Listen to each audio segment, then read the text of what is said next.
fait l'école élémentaire. Mon père aussi a fait l'école élémentaire.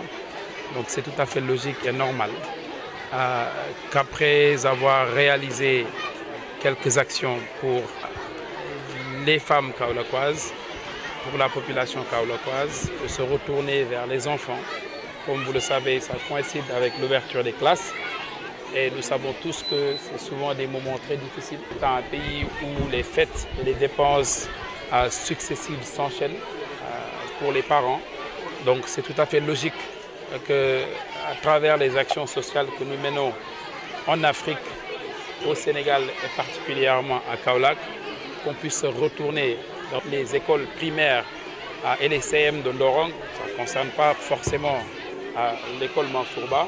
C'est vrai, l'événement a été organisé ici et ça coïncidence. J'ai fait mon école élémentaire ici. Donc pour moi, c'est un honneur, encore une fois de plus, de pouvoir obtenir la chance, la possibilité de rendre à César ce qui appartient à César. Autrement dit, de rendre à cette école ce que cette école m'a offert. Dans les 3 millions, comme je vous ai dit, des cahiers, tout ce qu'on a besoin des fournitures scolaires.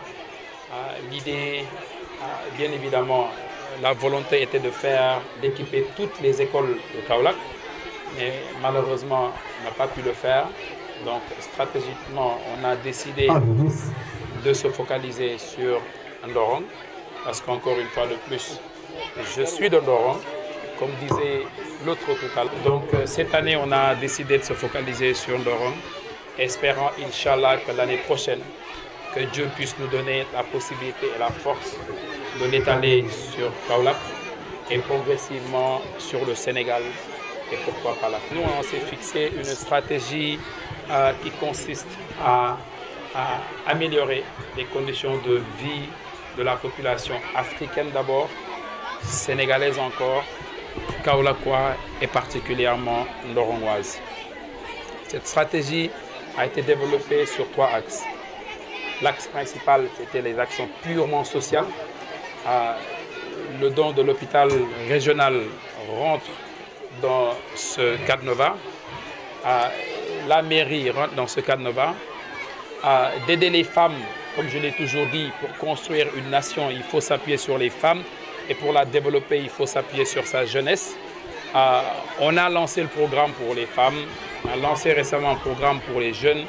Et là, l'idée aujourd'hui, c'est d'aller voir les plus jeunes. Parce que l'avenir de l'Afrique, l'avenir du Sénégal, c'est eux. D'ici 2050, l'Afrique aura la population la plus jeune. Et comme vous le savez, paradoxalement, l'Afrique aujourd'hui présente la jeunesse la plus vulnérable. Et il est clair que des actions doivent être menées par tous les acteurs de développement, pas forcément l'État, pour s'assurer que cette Afrique que nous voulons construire en 2050 sera construite bien évidemment par sa jeunesse. Et qui parle de la jeunesse, bien évidemment, parle de l'école maternelle. C'était vraiment de s'assurer que toutes les écoles à Ndorong bénéficient de ces fournitures. Ça, c'est l'idée derrière.